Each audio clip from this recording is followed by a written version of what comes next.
Hello বন্ধুরা, দেখো আমি আজকে একটা তোমাদের কাছে ভালো জিনিস নিয়ে হাজির হয়েছি। দেখো আমি পটল চিংড়ি করেছি। তা পটলটাকে আমি লম্বা লম্বা করে কেটে নিয়েছি।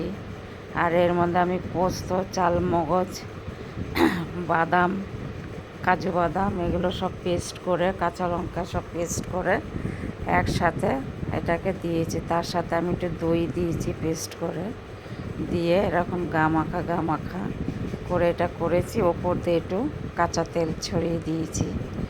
তা তোমাদের এটা ভালো লাগলে পরে তোমরা একটু কমেন্ট করে জানিও।